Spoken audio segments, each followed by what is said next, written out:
I'm the Director of Marketing and Fundraising at Interactive Strategies. I've been there for 6.5 years. And we work with several nonprofit and association clients to do lots of stuff, but I'll let Chris.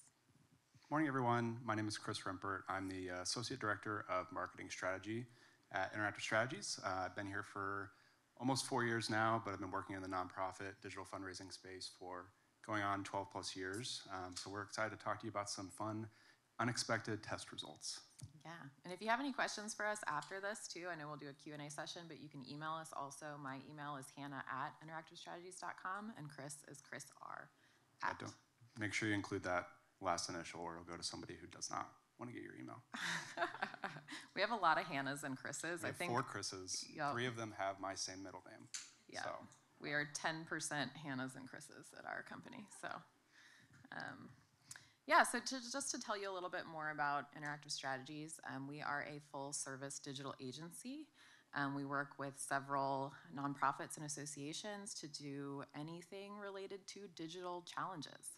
So we build websites, we build donation pages, we can build email templates. We also help with strategy for paid ads, Facebook ads, display ads, Instagram, and we also do email strategy and implementation. And SEO and everything else in between. And paid search, yeah. So any digital challenge we can help with. Yeah, so today it's going to be a little bit more interactive. So what we'd like everyone to do, if you're able to, is go to this Slido link. This is actually different than the ones on the walls, so make sure you use this one and this code. What we're going to be asking you all to do, we're going to show some examples of some tests that we've run for some of our clients, and we're asking you to vote on which one you think won the test. So we'll explain a little bit about what the test was, show you the examples, and then give you all a chance to vote before showing you the winner. Any questions? Just want to give everybody a chance to get the QR code going. See some phones out still.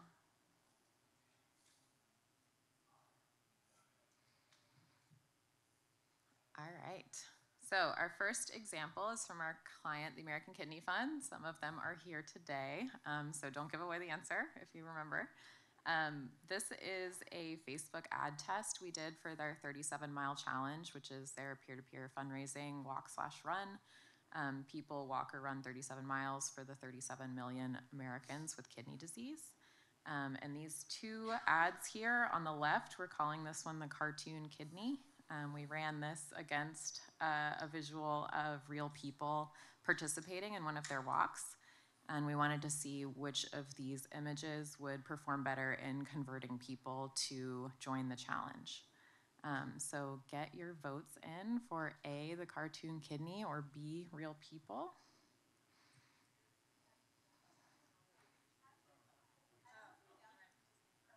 Oh. There we go. Is it working? Oh. All right. Yay. Yeah, A was the cartoon, B was the real cartoon photo kidney, with real and people. B is the real. Not that cartoons aren't real.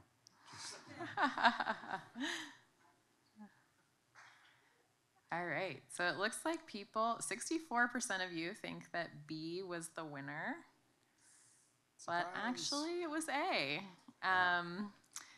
Everyone, yeah, he's super cute. We thought he was cute when we designed it, but we were not expecting this result necessarily. But it won by a landslide, I'd say. I think just because it was better at stopping the scroll on Facebook. And this is something that we found with several of our clients, not just the American Kidney Fund. But what we're seeing right now is that when we test fully designed graphics against photos of real people, often the fully designed graphics win. And that could be because it allows the user to better visualize themselves in that space. But we don't really know why. And we would just suggest always keep testing. And once you have a control, test against your control. So right now we're trying to develop something that will beat the cartoon kidney. So far, not having success with that. But yeah.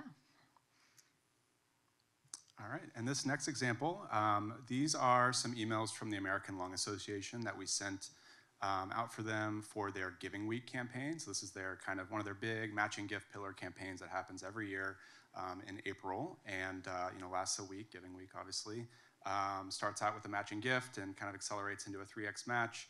On the left, what we have is just kind of your more standard letter format, still fairly designed with some additional graphics in here, but more long form, kind of standard email style. On the right, we have a couple of different emails, a bump up that I'm sure you all are familiar with at this point, essentially a forward of another email that performed pretty well, as well as a more transactional status pending style email that we sent for them kind of towards the end of their campaign.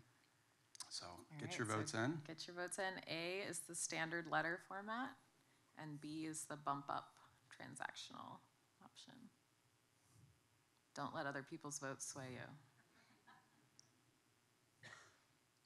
All right. So this maybe isn't a huge surprise to you all, but yes, the transactional, kind of more aggressive bump up style, deadline oriented emails were the winner.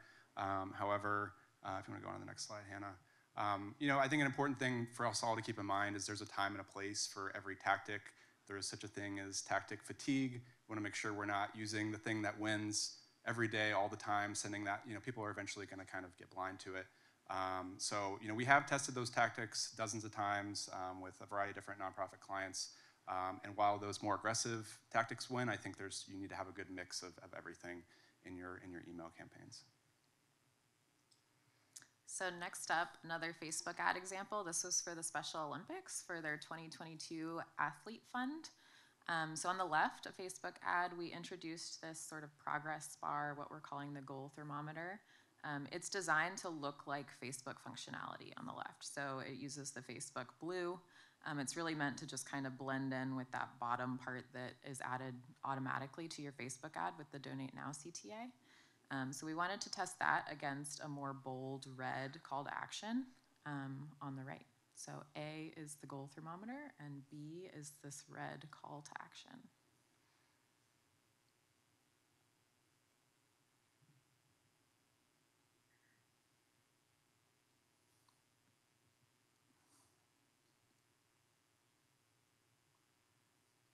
B's creeping up a little. Oh.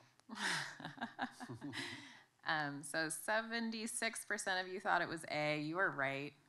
This is a tactic that we've tested several times with different clients. And anytime that we're sort of introducing a goal, it adds some urgency and sort of gives folks a reason to donate that day. Add a little urgency, conveys a visual representation of hitting a goal. That can really help spur donations. All right, so this next actually set of ads here, this is for the Rainforest Trust. What you see on the left are kind of more general evergreen conservation focused ads. Both on the far left is a Facebook ad, right next to it is a paid search ad. Both of those had similar content and visuals around just general rainforest conservation. On the right is kind of the same pair, same channels, but this was a test against more species focused ads. So essentially kind of saying, we're going to lose these pangolins or, similar types of animals, if you don't support us today. So again, yeah, we have paid search and paid social, just with different kind of content and messaging themes here on the left and right. So A is general rainforest conservation, B is species focused.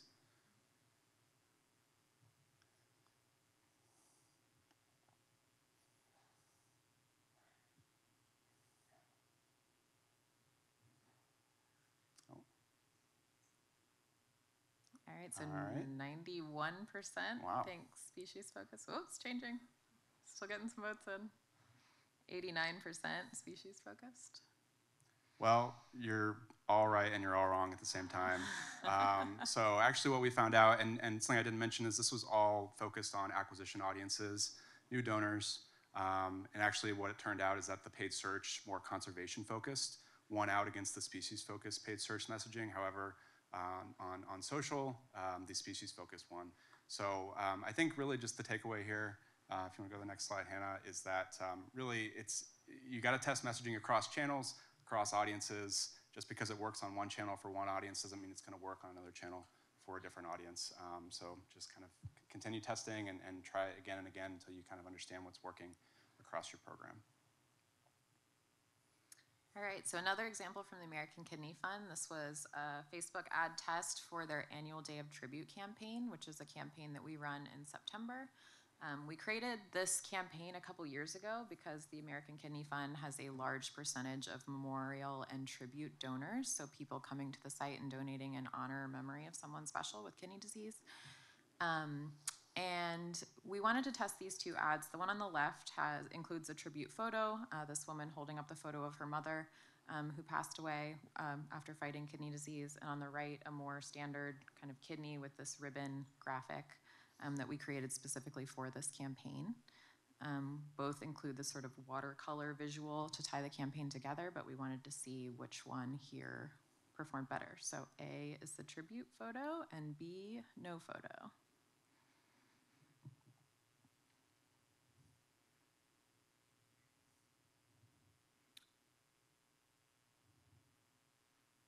It's kind of fun to watch this in real time. Yeah. This is a close one.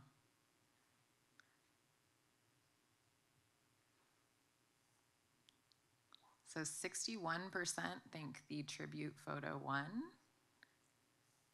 but actually no photo. So once again, kind of similar to the cartoon kidney, what we're seeing is that when we do not include a photo, it is a lower cost per donor, and more people are converting off of these ads. Again, this is for the American Kidney Fund. Every client is different, so we always recommend testing. This is just kind of something that we're seeing across some of our clients, and especially for the American Kidney Fund right now. All right, so next up, these are a pair of Facebook ads that we put together for the Center for Science in the Public Interest. If you're not familiar with CSPI, they're a national nonprofit organization, actually one of the original organizations that helped to get the nutrition facts labels on the back of all of your food packages. So they kind of fight for just general, in the public interest, nutrition and health improvements. So what we have here are a set of ads that were put together specifically to help convince the New York City Council to pass a bill called the Sweet Truth Act, which would require warnings in certain chain restaurant menu items that contain more than a day's worth of kind of your sugar and what you're supposed to be eating in terms of sugar, added sugars. So this was a petition that we targeted at specific boroughs in New York City to get them to kind of sign the petition, ask their council member to support the bill. What you have on the left is a kind of double action tactic that we did here, which asked folks to first take a simple survey, and after they took that survey, they were then sent to the petition to sign that petition, going to their city council member. On the right, you have direct to petition, so it has that kind of thermometer style we were showing earlier, and goes to the same petition as the survey to petition on the left, just goes directly to it though, instead of that in-between survey step. Yeah, go ahead and get your votes in. A is survey to petition. And what we're I guess something to clarify is what we're looking for here is lowest cost per action, and really just trying to get as many petitions as we can at the lowest cost. So A was the survey to petition and B was direct to petition. Ooh, split. All right, so looks like 52%. Oh, sorry. It's just slightly more in favor of B. It was actually A, the survey to petition. So we tested this across a couple of months actually, because there was a fairly large media spend budget that the organization was putting into trying to pass this bill in New York City. They did end up actually passing a portion of this bill last year. What we found is actually the survey to petition was the most successful in terms of generating the most volume of petition signatures at the lowest cost. So kind of by having folks take that first easy step of doing that survey, very easy survey, like super simple, like 4-question survey, they were a little bit more engaged and they were more likely to then go on and actually convert, sign that petition, and move on. This actually, as a side note, the survey to petition also generated more after-action donations as well. So overall, it was just a more successful tactic. I'm sure you all have seen some of this too with Facebook ads that you've seen or maybe even implemented for your organizations, but also doing things like this with Engage to Donate, where you're asking them to sign a survey first or fill out a survey, sign a petition before you then ask for that donation, can sometimes work better than sending them directly to that donation form.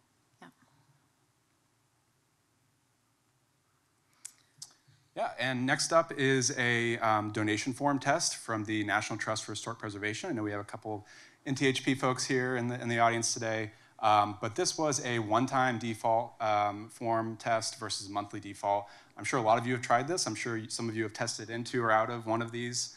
And like a lot of organizations, National Trust has put a lot of emphasis on building up their sustainer file and generating as many new monthly members as they can to improve retention and lifetime value.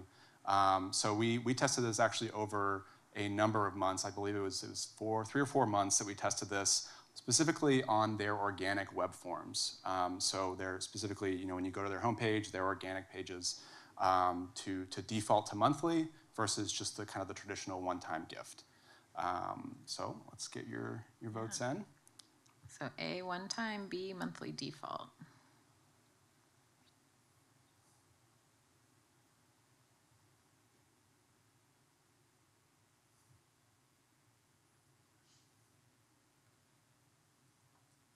So 75% say monthly default, and you would be correct. I'm sure a lot of you, again, have seen this with your own organizations. I think the fascinating thing that we found with this monthly default test was that not only, of course, did it generate more monthly givers, you assume defaulting it to monthly, you're going to get more people opting for that form of giving. It also improved one-time gift conversion rates, which was actually surprising to us. So we got more monthly gifts, but we also had a higher conversion rate on the one-time gifts from that monthly default form. So that was a big surprise, and overall, we've now defaulted to that form. Not for the entire year, but for a good portion of the year, we default to monthly on these organic forms now. So here we have an example from Defenders of Wildlife. This was an ad messaging and design concept that we ran across Facebook ads, but also display, web display ads. So on the left is what we're calling the inspiring concept. It was called Defend the Defenseless, had a more positive tone overall, kind of used the silhouette of the wolf with beautiful background imagery behind it, really beautiful campaign. On the right, we're calling this the loss aversion concept. It used bold font to really drive home that fewer than 10 known red wolves are left to try to get people to donate. So we tested these two against each other, and curious to see what you all think. So A is the inspiring concept, and B is the loss aversion concept.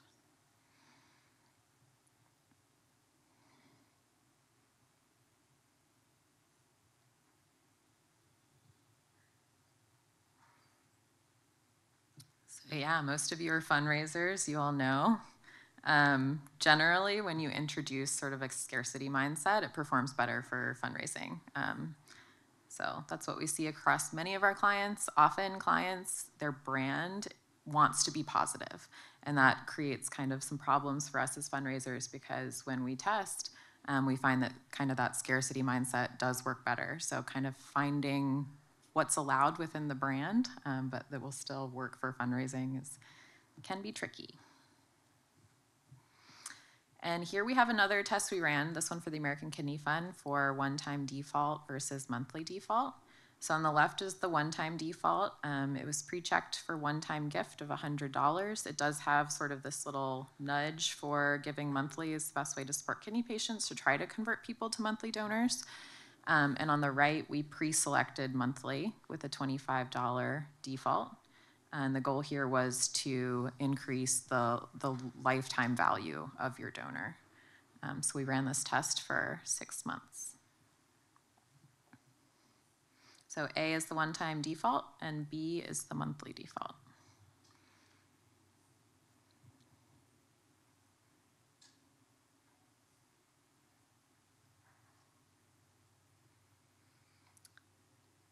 So yeah, most of you think that the monthly default was the winner. Actually, it was not statistically significant, the difference at all. So we need to keep testing, or it might just not make a difference for this client. As I said before, they rely heavily on memorial and tribute gifts. So a lot of people come to their website intending to give just a one-time gift in honor or memory of someone. I think it's a harder ask to ask that person to become a sustainer, so that could have affected the results here. The monthly default didn't bring down the long-term value, it just didn't change it in a statistically significant way. So we wanted to show this example as not all tests work out. It's not always what you think, and sometimes you need to just keep testing. And this was, I think, once again on their main form over months and months and months of testing. still couldn't find statistical significance. And for our last example here, this is another National Trust for Historic Preservation donation form example. These are actually two completely different templates within Engaging Networks. On the left was their kind of more traditional long form donation form with a big photo on the right. Of course, this all resizes appropriately, both forms on mobile and everything, and adjusts correctly. But the one on the left, they had tested in 2 years ago. They've been using it for a long time now, well, for, I guess, I don't know, going on 5 or 6 years. Someone in the National Trust audience can probably correct me on that one. But we had that tested against the kind of smaller photo, more information. What you really can't see on the right in this completely different kind of layout here is that there's even more information below the fold that you're unable to see if you go to savingplaces.org. You'll click on the join button. You'll be able to see this form, actually. And I just gave away the test results. But my bad. But you'll see on the right, there's more information way down below that gives a lot of context as to what joining as a new member would do, and provides some really good information around what your membership benefits would be. This was specifically tested for acquisition audiences, so new joins only, kind of their left versus the right. I guess there's no need to do the final vote because I messed it up, but yes, the one on the right one, which was actually a little bit surprising to us. They had really, the one on the left had been their tried and true form for a very long time. And it's just a very clean, sleek form, just the right amount of information. It's nice and long. You can go through the steps very quickly. The one on the right has just so much more context, so much more information. And it's actually kind of almost like a mini multi-step form because you do have to kind of click next to go to the input your credit card information.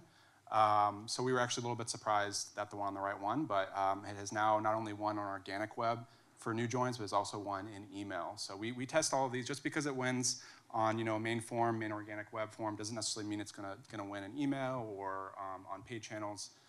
So again, just kind of got to keep testing across audiences and channels as much as you can.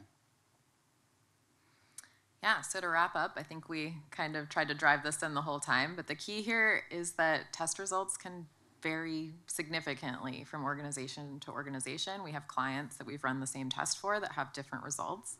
That can also happen from channel to channel. So something that performs better on your website donation page might not perform as well for your Facebook acquisition audience. So you really need to test all these little things across varying channels, audiences, and never take what you hear from another client as the truth because it might not be for your donor file. Yeah, and when deciding on tests to try, I think we all know we all have like a limited bandwidth, only so much staff power to execute. There's so many tests I'm sure we'd all want to run. But I think it's important to keep in mind which of those tests, which of those variables that you're tweaking are going to have a significant impact, hopefully.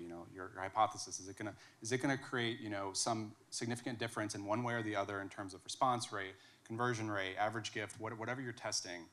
Rather than testing really small changes, I think at some point in the past, testing subject lines was pretty common. I think these days it has less of an effect on things. That we know that testing these really big, kind of fully different formats, fully different ash strings, totally different creative. Those kind of things are where we're going to see the real directional test results that can kind of give us information and push us in the right direction. Yeah, and if in doubt, test again, and then test some more. Yep. Thank you.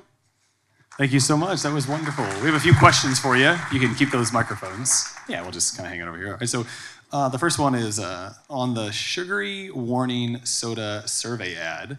What did you do with the no survey respondents? Well, it's a Facebook ad, so they go to the same page no matter what they click. Like whether so they that's click kind on of yes like or no, it goes a little to the misleading, same I guess, landing but page. yeah. Sneaky functionality, Yeah. and that it doesn't work Facebook at all. kind of frowns on that a little bit, but it usually gets through if you design it the right way. Gotcha. Did you test into using emojis in your ad text? Yes. That's something that we tested a lot early on.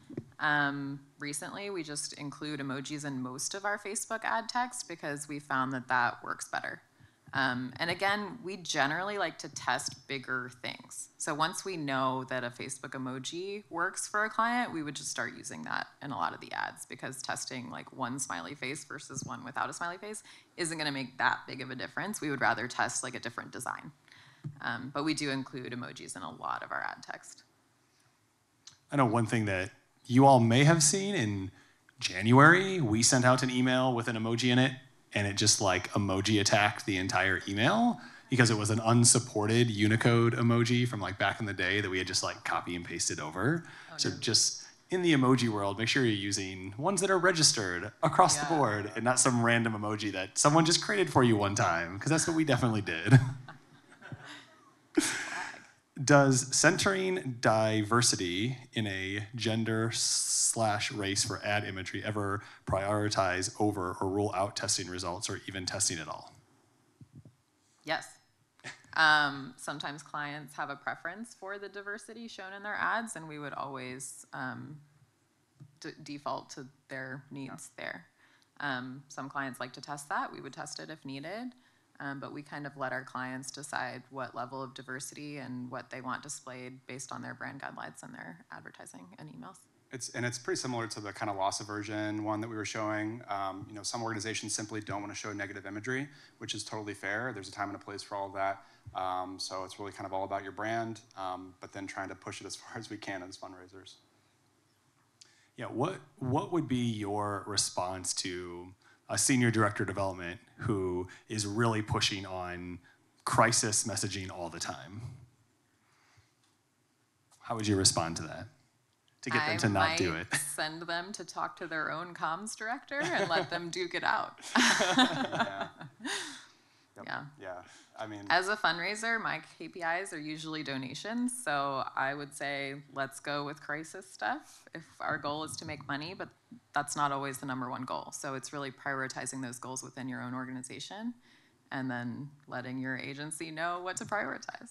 Yeah, and it's just like all these fun tactics. Like I think at a certain point, people are going to become blind to those things. Like if you're the boy that cried wolf every day in every email you send, then people aren't going to really be listening after a certain point.